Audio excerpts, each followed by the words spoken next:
എല്ലാ പൈശാചിക ബന്ധനങ്ങളും അഴിഞ്ഞുകൊണ്ട് പരിശുദ്ധാത്മാവിൻ്റെ അഭിഷേകം നമ്മുടെ ജീവിതത്തിൽ നിറയപ്പെടുന്ന നിമിഷമാണ് വിശ്വാസത്തോടെ ഒരു ദൈവ പൈതൽ പിതാവിനും പുത്രനും പരിശുദ്ധാത്മാവിനും സ്തുതിയായിരിക്കട്ടെ, ആദിയിലെ പോലെ ഇപ്പോഴും എപ്പോഴും എന്നും എന്നേക്കും ആമേൻ എന്ന പ്രാർത്ഥന ചെല്ലുന്ന നിമിഷം വിശ്വാസത്തോടെ ചെല്ലുക, തിരിച്ചറിവോടെ ചെല്ലുക.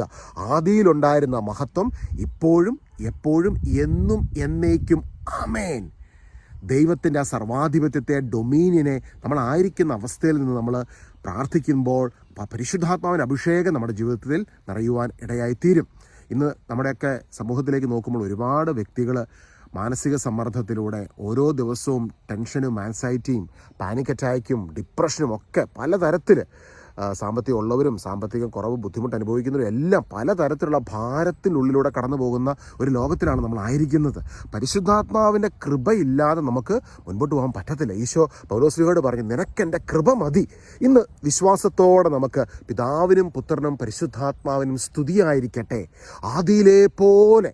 ആദിയിലുണ്ട ആ മഹത്വം, ആ പരിശുദ്ധാത്മാവിൻ്റെ അഭിഷേകം ഇപ്പോഴും എപ്പോഴും എന്നും എന്നേക്കും, പിതാവിൻ്റെ പുത്രൻ്റെ പരിശുദ്ധാത്മാവിൻ്റെ ആ നിറവ്, ത്രിയേക ദൈവത്തിൻ്റെ ആ പരിപൂർണതയിലൂടെയുള്ള ബ്ലെസ്സിങ് ഇന്ന് നമ്മുടെ ജീവിതത്തിൻ്റെ എല്ലാ മേഖലകളിലും നിറയപ്പെടട്ടെ.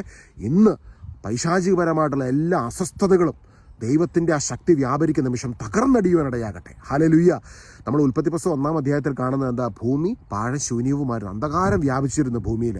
എന്നാൽ ദൈവത്തിൻ്റെ വെളിച്ചം ആ അന്ധകാരത്തിലേക്കാണ് കടന്നു വന്നത്. ഇന്ന് വിശ്വാസത്തോടെ പ്രാർത്ഥിക്കുമ്പോൾ അന്ധകാരം നിറഞ്ഞ അവസ്ഥകളിലേക്ക് കർത്താവിൻ്റെ വെളിച്ചം കടന്നു വരും. നമ്മളിങ്ങനെ പ്രാർത്ഥിക്കുന്ന സമയത്താണ് കേട്ടോ ആദിയിലെ പോലെ ഇപ്പോഴും എപ്പോഴും എന്നും എന്നേക്കും എന്ന് ഉള്ള ആ ദൈവമഹത്വം, കർത്താവിൻ്റെ ആ മഹത്വം, ആദ്യനും അന്തിനുമാകുന്ന ദൈവത്തിൻ്റെ മഹത്വത്തെ നമ്മുടെ ജീവിതത്തിലേക്ക് നമ്മൾ സ്വാഗതം ചെയ്യുകയാണ്. അപ്പോൾ ഇന്ന് വിശ്വാസത്തോടെ പ്രാർത്ഥിക്കാം.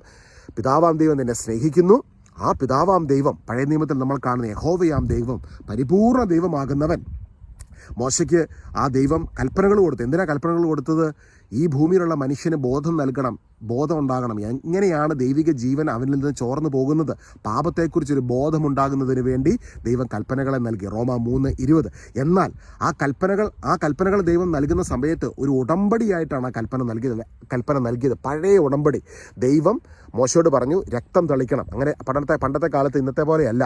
ഇന്ന് നമ്മൾ കോൺട്രാക്റ്റ് സൈൻ ചെയ്യും, അല്ലെങ്കിൽ സീലൊക്കെ ഉണ്ട്. അന്ന് അങ്ങനെയല്ലായിരുന്നു. അന്ന് ഒരാളുമായിട്ട് ഉടമ്പടി ചെയ്യണമെങ്കിൽ ആ ഉടമ്പടിയിൽ ഏർപ്പെടുന്ന വ്യക്തി ആ വ്യക്തിയുടെ കൈ മുറിച്ച് രണ്ടുപേരും ഒരു പാത്രത്തിൽ മുക്കി, അങ്ങനെ കയ്യിലാണ് ഒരു സൈന്. നമ്മൾ പല ഉടമ്പടികൾക്കും പല സൈനുകൾ കൈ മുറിച്ചുകൊണ്ട് പല സൈനുകൾ കയ്യിൽ കീപ്പ് ചെയ്യുമായിരുന്നു.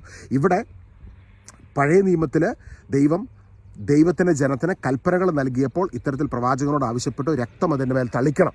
ആ പഴയ ഉടമ്പടിയിലൂടെ ഒരു വ്യക്തിയും നീതീകരിക്കപ്പെടുന്നില്ല. കാരണം മോശ ആ കൽപ്പനയുമായിട്ട് പർവ്വതമുകളിൽ നിന്ന് താഴോട്ട് ഇറങ്ങി വരുമ്പോൾ തന്നെ 1-ാം കൽപ്പന അപ്പോഴേ മനുഷ്യർ ദൈവജനം ലംഘിക്കുന്നതാണ് നമ്മളവിടെ കാണുന്നത്. അപ്പോൾ ദൈവത്തിന് മനസ്സിലായി, ആ പഴയ ഉടമ്പടിയിലൂടെ ആരും നീതീകരിക്കപ്പെടുന്നില്ല.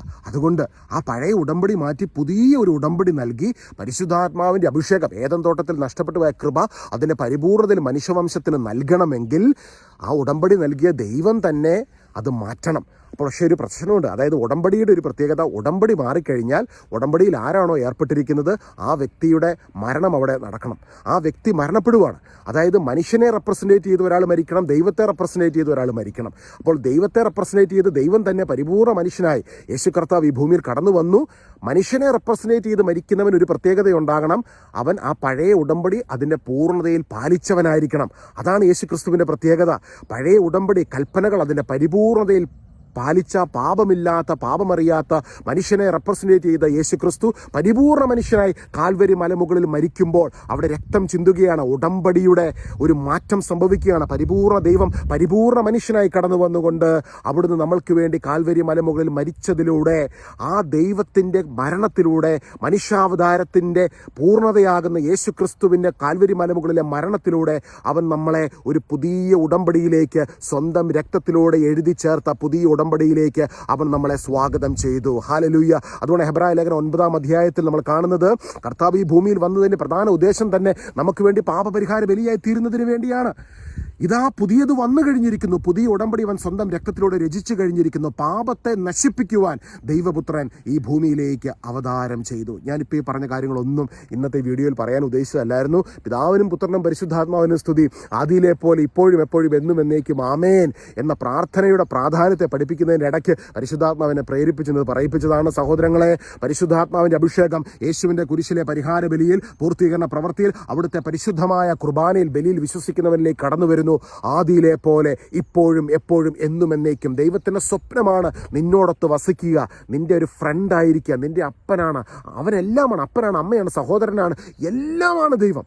അതാണ് നമ്മൾ വചനത്തിൽ കാണുന്നത്. നമ്മുടെ സ്നേഹമുള്ള പിതാവാണ് അവിടുന്ന്, എല്ലാമാണ് അവിടുന്ന്. ആ സ്നേഹമുള്ള അപ്പൻ്റെ അനുഭവം പരിശുദ്ധാത്മാവിൻ്റെ അഭിഷേകത്തിലൂടെ നിത്യമായി അനുഭവിക്കുവാൻ സ്വർഗം ഇന്ന് ഓരോ വ്യക്തിയോടും പറയുകയാണ്, വിശ്വസിക്കുക, യേശു ക്രൂശിൽ നിനക്കായി സകലതും പൂർത്തീകരിച്ചു. നീ ഈ സന്ദേശം കേൾക്കുവാൻ നിയോഗിക്കപ്പെട്ട ഓരോ മക്കളെയും സമർപ്പിക്കുന്നു. പിതാവാം ദൈവത്തിന് സ്തുതി, പുത്രനാം ഈശോയ്ക്ക് സ്തുതി, പരിശുദ്ധാത്മാവാം ദൈവത്തിന് സ്തുതി. ത്രിയേക ദൈവത്തിന് ആരാധന ഞങ്ങൾ അർപ്പിക്കുന്നു. നിത്യം പിതാവും പുത്രനും പരിശുദ്ധാത്മാവുമായ സർവേശ്വര എന്നേക്കും ആമേൻ. ഒന്ന് ചേർന്ന് പറഞ്ഞേ, പിതാവിനും പുത്രനും പരിശുദ്ധാത്മാവിനും സ്തുതി, ആദിയിലെ പോലെ ഇപ്പോഴും എപ്പോഴും എന്നും എന്നേക്കും ആമേൻ. ഇന്ന് വിശ്വാസത്തോടെ ഈ വചനം നൽകുന്ന ഉൾക്കാഴ്ചയിൽ ഈ പ്രാർത്ഥന ഉരുവിട്ട് ദൈവത്തിൻ്റെ സന്നിധിയിൽ നമുക്ക് പ്രാർത്ഥിക്കാം. നിങ്ങളായിരിക്കുന്ന അവസ്ഥയിൽ പ്രാർത്ഥിക്കുക. വലിയ അത്ഭുതങ്ങൾ, അടയാളങ്ങൾ, വീര്യപ്രവർത്തികൾ ദൈവം നമുക്ക് വേണ്ടി ചെയ്യും. പിതാവിനും പുത്രനും പരിശുദ്ധാത്മാവിനും സ്തുതി, ആദിയിലെ പോലെ ഇപ്പോഴും എപ്പോഴും എന്നും എന്നേക്കും ആമേൻ. God bless you.